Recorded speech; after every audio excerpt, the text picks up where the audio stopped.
Bonjour à tous, on se retrouve ce soir pour un nouveau webinaire.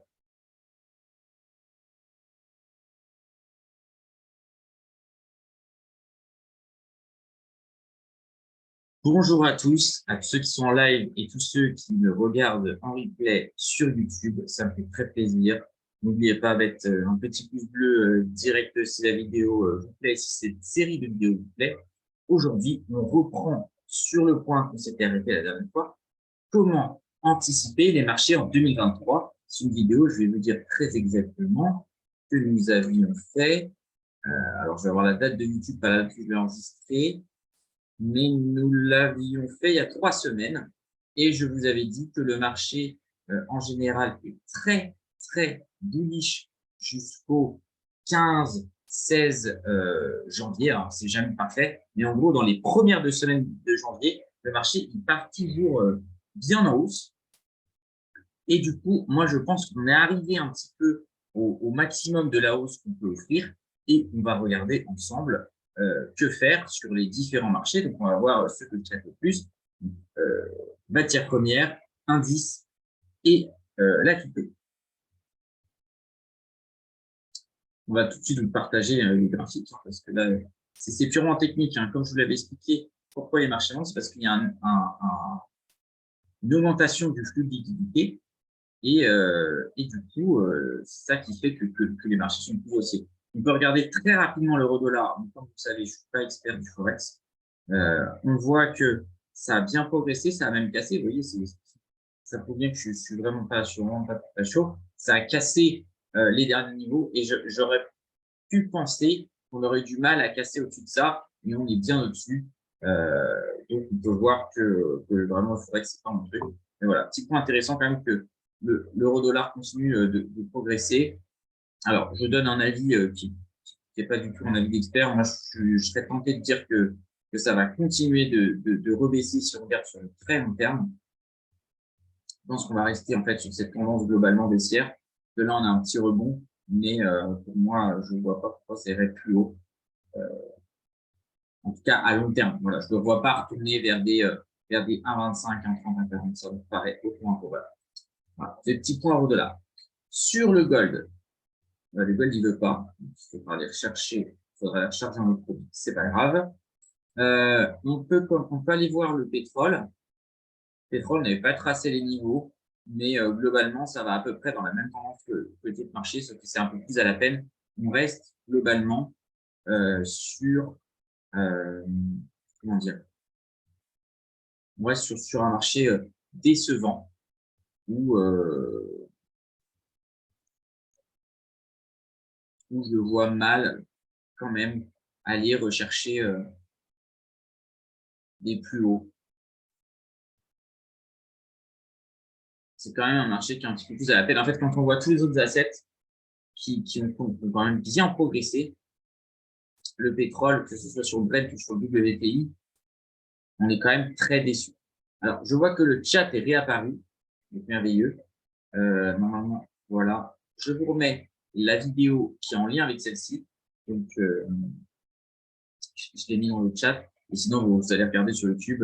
La vidéo s'appelle Comment préparer le marché en 2023. Vous allez voir, il y a une vingtaine de vidéos avant. Et vous pouvez la retrouver facilement. Là, on va s'attaquer par exemple au marché que je gère beaucoup plus. Il va être là sur le DAX et surtout le Dow Jones. Où là, par contre, il n'a pas chômé notre Dow Jones. Il est quand même bien reparti.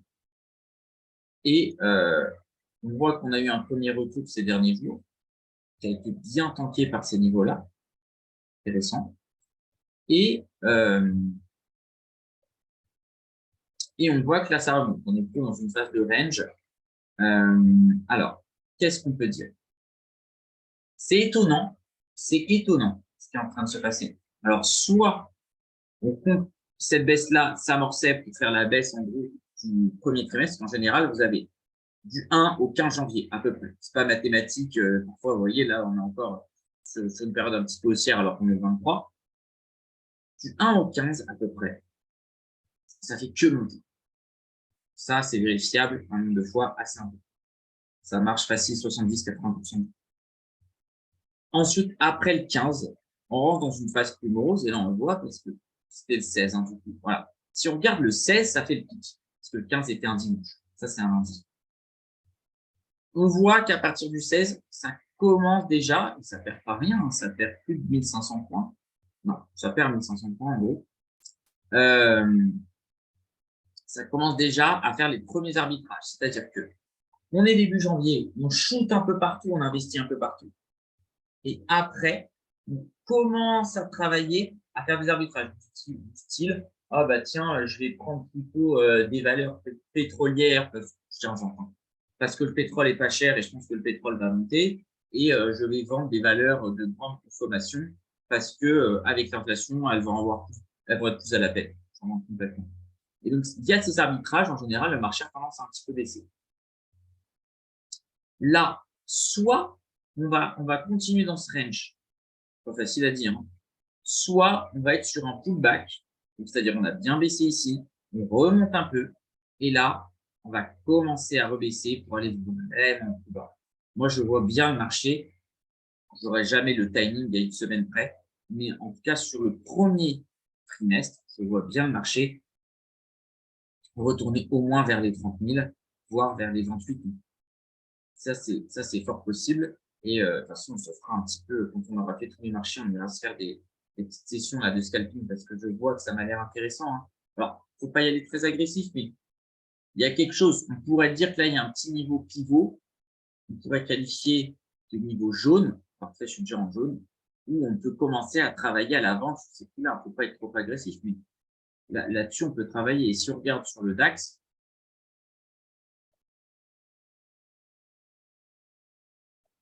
on a globalement la même chose, hein. On n'a pas beaucoup progressé. Parce que quand on s'arrête le 16, 15 105, là, on prend 150 points de plus. C'est un petit peu plus positif toujours sur le DAX. Je vous rappelle que le DAX inclut les dividendes. Et donc, du coup, c'est un marché qui a tendance à plus monter. Ça me pique dans le nez à chaque fois. Je sais pas pourquoi. C'est le petit tic du lumière. Donc, on a un marché qui a tendance à plus monter puisque comme il inclut les dividendes dans son calcul, toutes choses égales par ailleurs, le DAX est un indice qui monte plus que le CAC 40, que le Dow Jones et tout ça. Bien sûr, ça ne veut pas dire que s'il a des actions qui sont très mauvais résultats, qu'il va continuer à monter. Mais si en gros, les actions américaines, les actions françaises et les actions allemandes, elles font tous de très bons résultats, ben le DAX, il montera toujours plus que les autres. Et ensuite, on va se faire un petit tour sur les crypto-monnaies. Non, on va faire le gold. On va faire le gold. Le gold qui a super bien progressé. Ça, on pourrait dire que c'est mauvais pour les actions. Vous savez, dans les grandes tendances, quand le marché action monte, le gold baisse. Quand les marchés actions baissent, le gold monte. On a remarqué, c'est une tendance qu'on a depuis à peu près 2018, donc une nouvelle méta qu'on n'avait pas avant. Les marchés actions étaient tellement hauts. Si on regarde sur le très long terme, on va retourner sur le gold. Je ne sais pas si on peut aller très très loin. Voilà. Mais plus haut du plus haut. Et depuis 2018, on n'a pas non plus beaucoup progressé. On regarde cette hausse-là, où en gros, on prend 10 000 points. Bah, derrière, on prend 10 000 points, mais en termes de pourcentage, là, on fait en gros quasiment plus 100%. Alors que là, du coup, partant de, allez, on va dire 2018, on est là. Ouais, au plus haut, on rajoute encore 10 000, mais en termes de pourcentage, ça fait quand même vachement moins que ce qui est fait de là à là. Donc, depuis 2018, les marchés sont chers. Ça ne veut pas dire qu'ils ne vont pas continuer à monter. Ça veut dire que c'est cher parce qu'il y a un excès d'utilité et donc, du coup, on surpaye les actifs. Tout actif confondu, après, comme je vous l'ai dit, il y a des arbitrages, mais on surpaye les actifs. Du coup, ce qu'il se passe, c'est que quand les actions montent légèrement, par petits appuis, on va avoir, excusez-moi, ça pique vraiment dans le nez, on va avoir le gold qui monte. C'est-à-dire que c'est un petit peu contre-intuitif, mais on a action qui monte, gold qui monte. Pourquoi? Parce que l'or va servir de pré-valeur refuge, c'est-à-dire qu'on se dit, là, c'est tellement cher Donc, le potentiel à la baisse tellement plus élevé que je vais prépayer du gold pour me couvrir sur mes achats actions. Et ces couvertures baissent, c'est-à-dire que si on est sur un range comme on a là depuis quelques années, à part avec ce trou qu'on a ici, là, on progresse quand même plus tellement. Si on exclut ce trou, on regarde, en gros, on est entre 32 000 et 36 000, c'est pas énorme, hein. Ça fait 10%, quoi, 10-15%. Donc, ce marché-là est globalement en range. Donc, ce qu'on avait, c'est que quand les actions baissaient un petit peu, là, c'est un petit peu en dégrade, on avait le gold qui baissait aussi un petit peu, parce qu'on vendait nos actions, comme vous avez moins de potentiel, et du coup, on a moins d'actions, on vend aussi notre partie de gold. Là, le fait que le gold, récemment, là, il monte quand même, si on pourrait superposer les deux courbes, on voit que le gold monte un peu plus, de façon un peu plus puissante que les actions. C'est un signe que le marché a plus de chances d'aller à la baisse, là, parce que là, ça se renforce très, très fortement en gold, hein. Ça, c'est une hausse que je n'aurais pas du tout imaginé. C'est vraiment important. Parce qu'on a ces derniers mois, j'aurais pensé qu'en gros, à partir d'ici, ça se calme un peu plus. Et voilà, et on retourne sur le range qu'on avait depuis très longtemps. Et là, on arrive sur les hauts, vraiment sur les plus hauts. Et si on regarde, quand on était arrivé sur ces plus hauts, c'est la dernière fois qu'il y a eu ce gros trou, en fait. Donc là, ce serait pas totalement déconnant de voir le marché replonger. Et en fait, j'aime pas tracer des tangentes, vous le savez, mais en gros, voilà, on met quelque chose comme ça. C'est pour se donner une idée long terme, mais voilà, ça peut très bien dépasser ça, dépasser la course, il n'y a aucun problème, hein. Mais on est sur un marché comme ça, qui est un petit peu plus à la peine et qu'à chaque fois qu'il remonte, bah, en fait, dans les positions actuelles de marché, on soit un petit peu déçu. Est-ce qu'il y a des questions jusque-là ou pas? Normalement, je vous ai activé le chat. Tout le monde peut discuter. Normalement, vous avez le chat. Donc, il n'y a aucun problème avec ça. Il ne faut vraiment pas hésiter si vous avez des questions. Parce que je sais que parfois, nous, les traders, on est un petit peu dans notre monde. Et du coup, on en oublie un petit peu les plus basiques à rappeler. Pour ceux qui sont les plus novices, c'est normal, hein, si vous êtes novices, bienvenue. Et vous faites le bon choix de venir sur ce webinaire pour progresser. Et je vous invite, comme d'habitude, à regarder les précédents webinaires parce que le plus intéressant, c'est de suivre un petit peu comme un cours tout ce qu'on a vu. Parce que moi, j'ai envie de vous accompagner pendant plusieurs mois sur votre progression. On a vu au tout début, les premiers webinaires, c'est des choses plus simples, avec des PowerPoint, on fait un petit peu comme des cours théoriques. Maintenant, on travaille énormément de pratique parce qu'il faut, moi, les étudiants avec lesquels je travaille, c'est minimum 6 mois de trading démo quotidien, peut-être bien, avant de se lancer en réel. Et sous réserve que sur les 6 mois, ça se passe bien, hein. C'est hyper important. OK? Et si on regarde sur le marché des cryptos, donc c'est celui qui a le plus progressé récemment, notamment parce qu'il y a du rachat de short des positions de FTX, si vous avez suivi. Je fais un petit rappel. FTX, le deuxième plus gros exchange au monde qui était américain et régulé, a fait faillite. En faisant faillite, il a donc gelé les dépôts de tous ses clients et aussi ça a gelé beaucoup de positions qu'ils avaient. Là, ils sont en train de restructurer la société.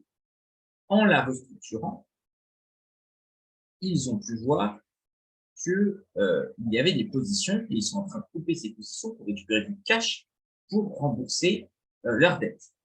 Le problème, c'est qu'ils ne sont pas très très forts en crypto, ces utilisateurs, et en coupant des positions, ils ont laissé d'autres positions qui étaient hedgées par les collatéraux qu'ils ont coupés. C'est-à-dire que ces deux positions, dès qu'il y en a une qui est coupée, et ben l'autre se fait liquider. Il faut faire les deux en même temps. Ils ne faisaient pas ça. Et du coup, ils ont coupé des positions, c'est facile de couper une position acheteuse, en gros, de vendre des tokens qu'ils avaient. En vendant les tokens, ils laissent les positions short évoluer toutes seules. Le marché monte un petit peu pour X raisons. Et derrière, il y a des vagues de liquidation très puissantes parce que FTX se fait liquider sur pas mal de positions short. OK? Et du coup, en se liquidant, ça rachète marché, donc du coup, ça monte de plus en plus haut, ça liquide d'autres protocoles et ainsi de suite. Donc, le marché crypto, je reste encore pessimiste. Donc là, il y a des hausses, il faut en profiter. J'en profite, je regarde un petit peu sur mon téléphone toutes les cryptos là, que j'ai dans ma watchlist. Il faut en profiter pour virer les cryptos un petit peu les plus, comment je pourrais dire, les plus bancales. Moi, tout ce que j'avais qui était des cryptos peut-être un petit peu plus, je pourrais dire, dont le projet est moins satisfaisant, je vends. Pas que j'en veux plus, mais je pense que je peux les racheter beaucoup moins cher. Donc, je pense que là, on a encore peut-être un petit peu de potentiel. Moi, de toute façon, je commence à vendre. Je n'ai pas tout vendu. Il y en a où j'attends encore un petit peu. Mais là, on est sur un potentiel qui est extrêmement limité. Et le marché, selon moi, a plus de chances de rebaisser. Et je ne le vois pas. Je serais très étonné avec tous les problèmes qui restent à résoudre, macroéconomiques, que ce soit crypto ou macroéconomie du monde. J'arrive pas à croire qu'on peut retourner vers des 35 000, des 40 000, des 48 000. J'y crois pas trop. Je pense que le marché a besoin encore d'aller plus bas et peut-être que on va avoir un phénomène de bull trap, c'est-à-dire que voilà, on a un début de hausse. Là, ça commence à acheter partout, tout le monde est excité et finalement, il n'y a pas de relais. Le marché replonge et on est redéçu en fait. Et le fait qu'on puisse replonger et être redéçu, eh bien, le marché pourrait aller plus bas vers les 6-9 000 équivalents Bitcoin. De toute façon, on en parlera plus, parce qu'il me semble, je prends mon téléphone, on a un webinaire ensemble vendredi, vous pouvez noter, vendredi 18h, on a un webinaire 100% crypto. On regardera un petit peu pour prendre des positions de façon plus claire. Là, voilà, on reprend un petit peu tous les marchés et on va faire un focus sur ce que vous préférez à chaque fois, sur notre ami le Dow Jones. On voit qu'on a tracé ce niveau et ici, je pense que ouais, franchement, ça se short. Hein. Moi, je suis chaud d'y aller. Hein. Encore une fois, je fais ça à titre indicatif et éducatif. Hein. C'est pas un conseil d'investissement, mais là, dommage qu'on ait pas eu 17. Mais là, moi, je suis chaud de vendre.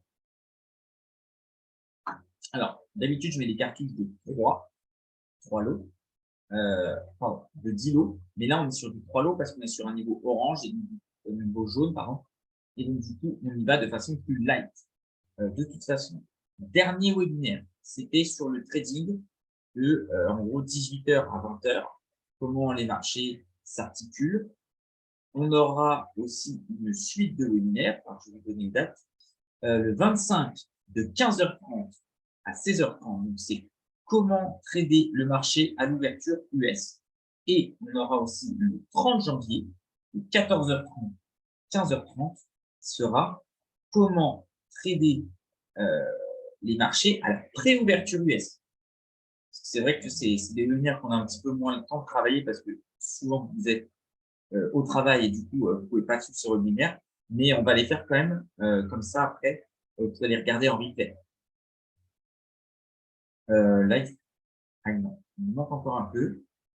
En cut à 6, moi j'aime bien prendre 10 points sur Dow Jones, ce qui fait donc 30 $. Si on les a, on est très très bien. Je crois qu'on l'a fait, mais je suis en train de vous parler. On a fait un, ouais, on les a fait. C'est pas grave, on peut considérer que le trade était passé. Chaque fois, je vous dis, toutes les erreurs qui sont faites, le fait que je suis en train de vous expliquer quelque chose et du coup, je suis pas 100% qui sont faites comme je vous l'ai prévenu, on les compte, hein, que ce soit des erreurs, là, j'aurais gagné, par exemple. Je sais pas, je prends 10 points, si on peut vérifier sur tous les autres lignes. Mais même si à un moment, par exemple, je sais pas, le marché explose, je fais pas attention, je suis en train de vous expliquer un truc, de regarder une news et que vous la décrit, je dis, ah, là, on aurait stop loss, alors ça compte pas. En général, ça arrive plus dans le mauvais sens. Globalement, je vais pas vous mentir, on a plus perdu que gagné sur ce webinaire, sur ces webinaires. C'est pas grave, hein, le but, c'est un travail de longue haleine et essayer de voir comment on peut arriver justement à être plus successful en multipliant les séances, en essayant de mieux comprendre le marché. Parce que faut dire quand même si ces séances sont tradables, hein, de 18h à 20h, c'est vraiment pas ce que je préfère. On verra à l'ouverture, ce sera tellement plus, en tout cas, ça parlera plus. Et bien sûr, moi, je vous invite à trader les séances qui vous parlent le plus. Euh, si vous aimez les séances moins agitées, ça c'est très bien. Si vous avez des séances plus agitées, vous devez venir à 15h. Est-ce qu'il y a des questions pour vous m'aider à animer ce webinaire? Sinon, on se remettra des cartouches un peu plus haut. Si jamais le marché n'arrive pas à nous donner, enfin non, même pas, je pense que c'est pas ça. Faut partir de ce trade, il n'est plus là. Juste on le retraitera si ça revient à 30 $. Là, non, je vais pas trader alors que j'aurais plus cette position. Je ne vais pas réfléchir comme ça. Je pense que si on revient vers des niveaux autour de 20, je prendrai. Si le marché retourne, ouais, 20 et plus, je vends. Celle-là, on la compte même plus, elle nous intéresse pas. Parce qu'on l'aurait viré aussi. Bien sûr, c'est un compte des millions. Et je pense que ces genres de petits niveaux-là, où le marché bouge pas beaucoup, il faut en user, en abuser. Dès qu'on revient dans cette zone, on vend instantanément. Quitte à se prendre un stop loss un moment, mais voilà. On aura été tellement payé que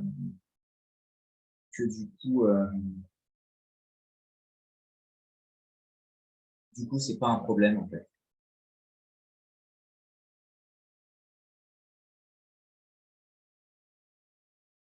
Ça, c'est vraiment une technique que j'aime bien. C'est-à-dire que quand on identifie un niveau, on travaille comme un robot. Là, on a vu que nous, on avait une stratégie qui était plutôt à la baisse. On va travailler plus à la baisse. Si on arrive vers des niveaux d'achat, là, peut-être un peu plus bas, peut-être qu'on verra, mais on va être beaucoup plus patient sur les niveaux quand on veut acheter et plus agressif sur les niveaux quand on veut vendre. Mais je pense que là, cette petite oscillation autour de ce niveau-là, ce petit pivot, on peut vraiment en abuser. Ça, il faut pas hésiter. Quand on est sur quelque chose qui fonctionne bien, on l'enchaîne. On prend le cash et à chaque fois, on enchaîne, on enchaîne. Certes, un mois, on va se prendre un stop loss, mais c'est pas grave parce qu'on aurait été bien payé en fait.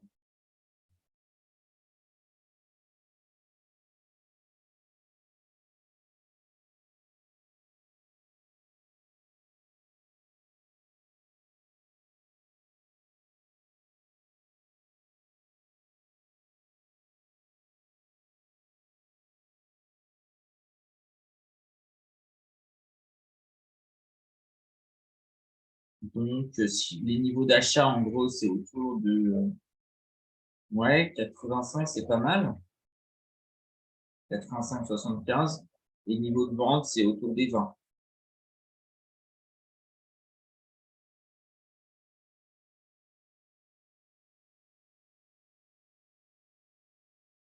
Moi, c'est comme ça que je pense qu'on peut travailler ce marché. Euh, pas trop position long terme, hein. Chaque fois, je suis plutôt à travailler sur des positions très court terme. Parce que moins on est dans le marché, moins on est exposé, moins on a de chance de perdre.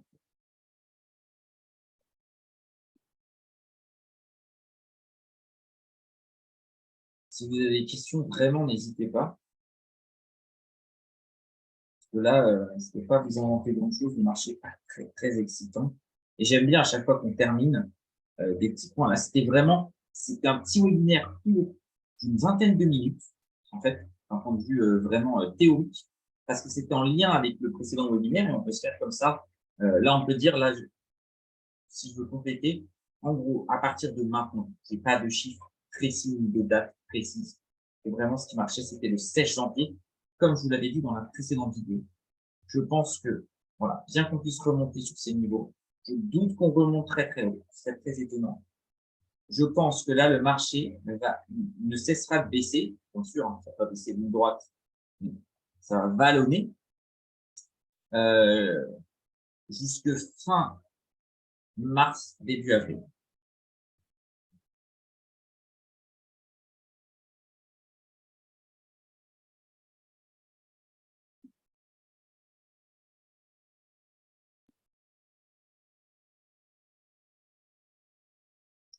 Ben là, juste, dommage qu'on est 21. On est 21, je clique dans sur 2, c'est pas grave. Là, on a une excellente position. très content de cette position. Elle est très bien placée.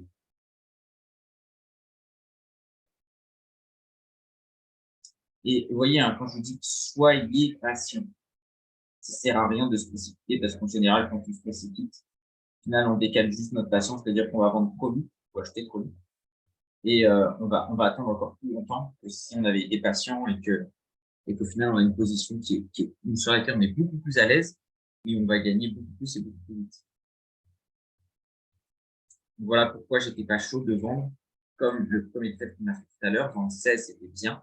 Vous pouvez avoir un peu plus d'agressivité.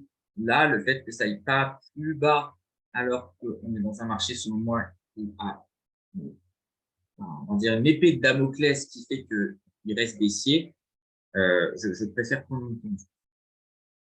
Bien sûr, dès qu'on est à 30, on peut.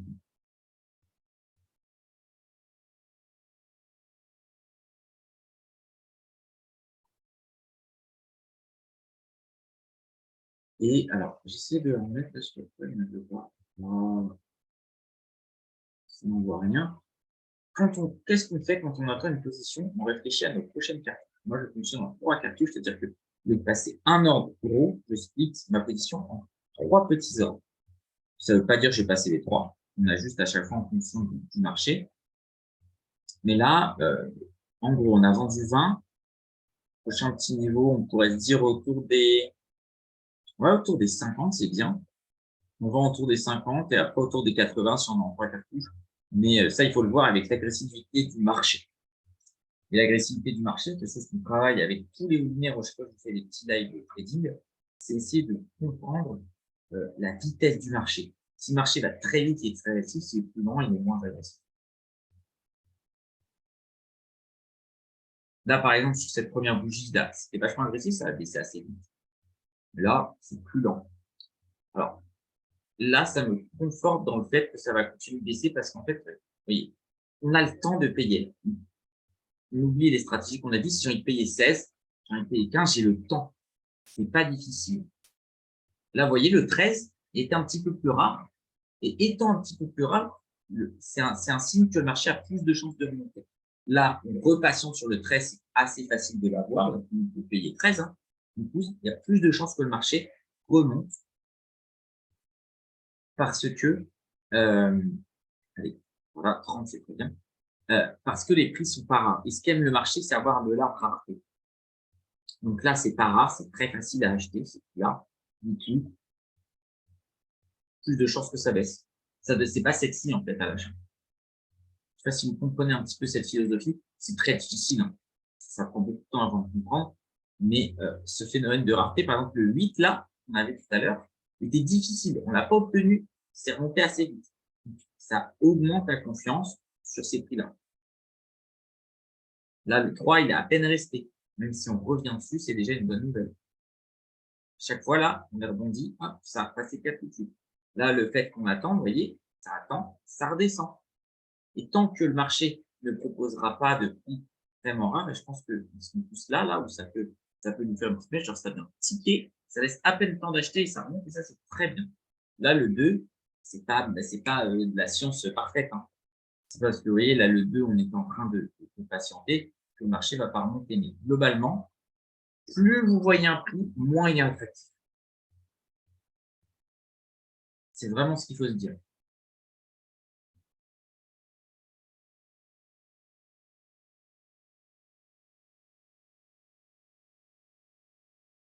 Toujours penser à garder son téléphone de côté pour regarder les news. Alors moi, ce que je vous recommande, on l'a vu plein de fois dans plein de webinaires. Et vous prenez la petite appli Investing, je vais vous montrer sur l'écran, je pense que ça peut afficher quelque chose.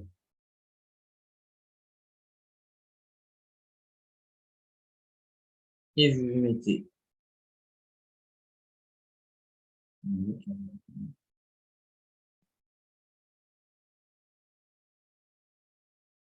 voilà, le calendrier économique. Bien sûr, faites un compte, je n'oblige pas, mais c'est mieux pour faire ses préfiltres. Et comme ça, on peut voir en direct les news à venir et les news qui sont déjà passées. Et vous voyez, c'est top. Ça bug un peu. Regarde, une petite appli, j'ai tout. Et c'est bien d'avoir plusieurs terminaux. Vous voyez, j'ai que 2 écrans. Hein. J'ai une période où j'en ai 6. Mais avoir un petit terminal avec son téléphone à côté et l'ordi bien focus sur les prix, moi, c'est quelque chose que j'aime beaucoup. Là, pareil, si on revient vers la zone des anges, on va instantanément.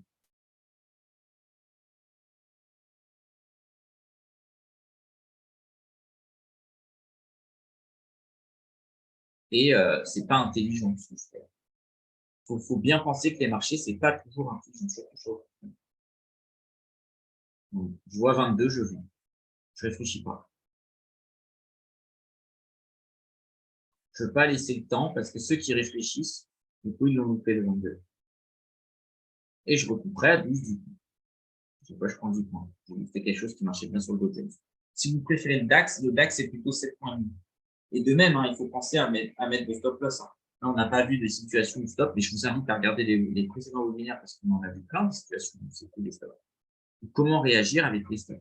Là, en ce moment, on a beaucoup plus de réussite. Mais du coup, le but, c'est d'avoir voilà, une banque de vidéos assez importante pour pouvoir bien comprendre comment fonctionnent les marchés. C'est compliqué, ça prend du temps. Donc, je suis content de voir là dans les spectateurs ceux qui sont là régulièrement. Hop, voilà, on a mis un petit bonus de 3 $, bah, c'est très bien. Et là, voilà, qu'on entre tranquillement.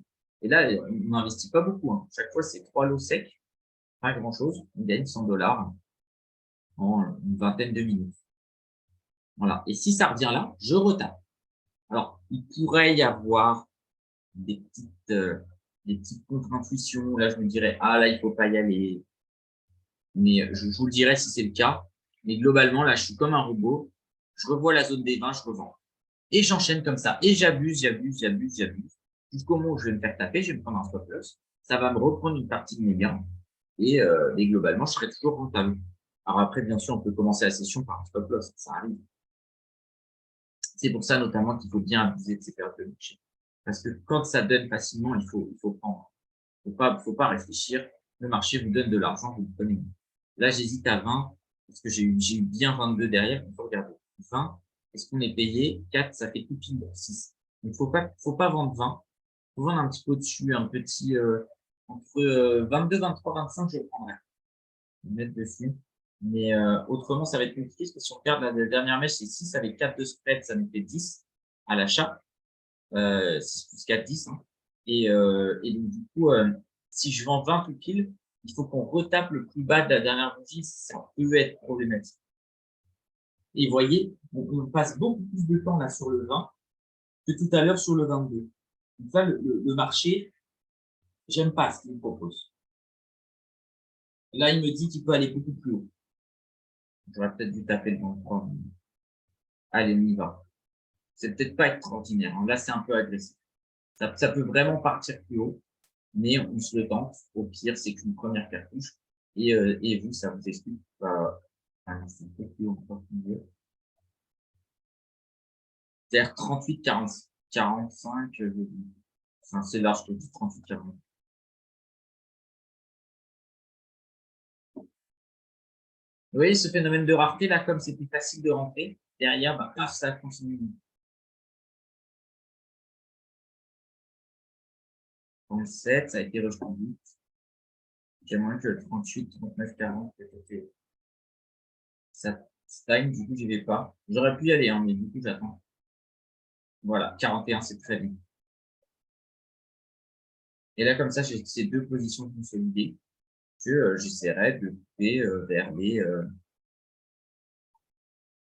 25, 28. Là, ça ne me rassure pas, le fait qu'on va sur ces prix-là. C'est que je vais expliquer la phénomène de rareté. Là, tout le monde peut vendre 42, on a le temps. 43, tout le monde a le temps. Vous voyez, ça fait que un peu. On passera peut-être contre cartouche, sinon. Du coup, 41 plus 23 nous amène à 32, 32, 32, donc 22. 50, c'est encore. 50, je vais attendre un peu. Et puis, on tape du 72. Ça veut dire qu'il faut que je monte à 65. Parce que c'est logique. Moyennement.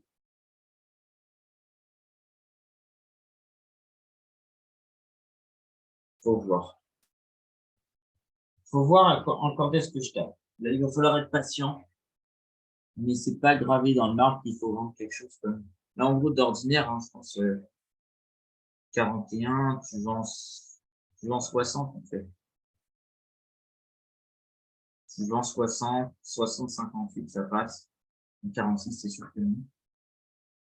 Mais comme il y a un potentiel à 70, ça m'ennuie. C'est pour ça que j'aime 65. Parce qu'après, le stop, il va être. Si on vend là, genre 55, ça fait que monter. Le stop, il sera tout là-haut. Donc, on prend un gros risque. Là, puis le marché peut tout simplement, là, comme on le voit, retomber sans problème. Je suis pas inquiet pour l'instant sur le fait. À savoir aussi que j'aime pas trop rester plus de 5-7 minutes sur une position. En général, quand on attend trop longtemps, on est pénalisé. Si vous avez des questions, profitez-en parce que on va bientôt arrêter le live.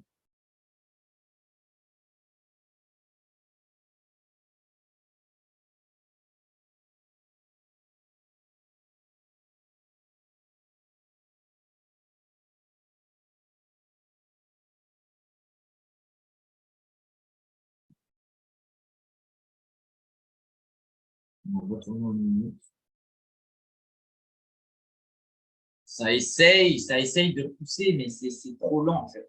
Là, vous voyez, le fait qu'on puisse vendre ce petit 43,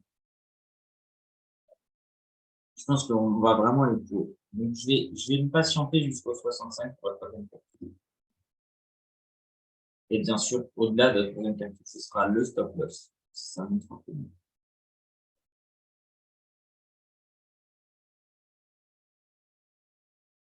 Mais j'ai quand même le sentiment que le marché, ayant plus de potentiel à la baisse, c'est pas encore aucun problème.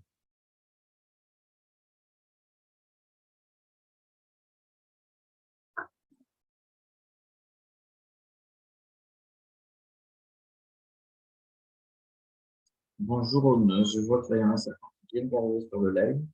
Du coup, je vous invite à leur regarder le replay parce que là, du coup, on est sur un petit live scalping. Mais avant, je vous ai fait la présentation de comment retravailler les marchés après le début de 2023, après la première semaine, qui est en lien avec le webinaire sur comment appréhender les marchés. Vous voyez, là, tout ça, j'attends. C'est trop facile d'avoir. C'est vraiment trop facile. Le 53, n'importe qui peut le cliquer. On va vraiment attendre le 65. 65, par contre, après, ça nous fera un stop loss, ouais, genre 80 aussi. On va faire attention. Oui, oui, Clément, l'enregistrement sera disponible sur la chaîne YouTube Aeronautics comme à chaque fois.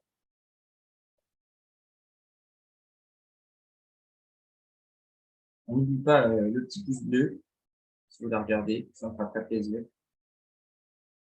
Soutient le contenu français par rapport aux autres créateurs de contenu étrangers sur la chaîne d'Aeron.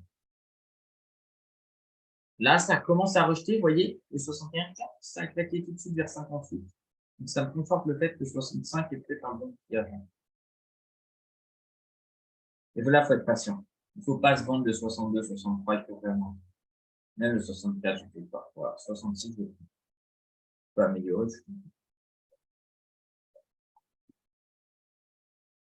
Ouais, je te remets le lien de la chaîne. Voilà, donc là, on a toutes nos positions. Si le marché explose, là, si on a du 80, on sautera.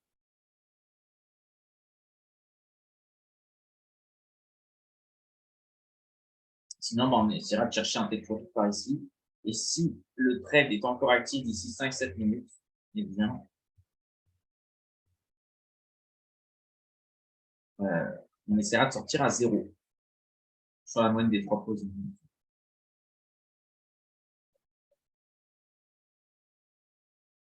Même ce 66 me semble un petit peu rapide.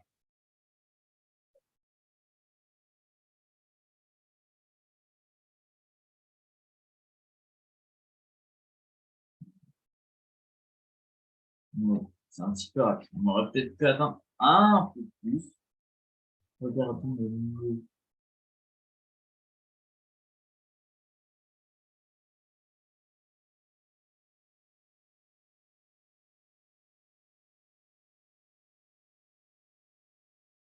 On aurait pu attendre un peu plus. Je pense qu'on va galérer un petit peu. C'est pas grave, option, on sortira à 0. Alors, calculatrice, c'est juste que je redis en train de voir 3. On fait mon 23 plus 41 plus 66 divisé par 3, ça fait 43. Donc, ça veut dire 33.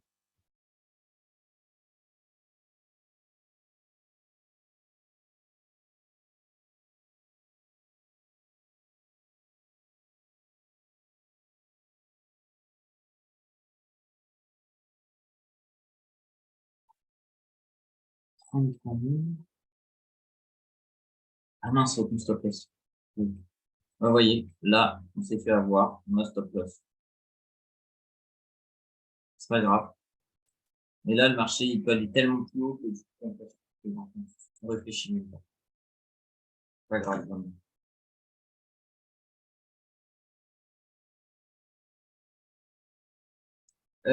Du coup, on va s'arrêter là. On verra la prochaine fois comment trader le marché à l'ouverture. Ce sera beaucoup plus intéressant.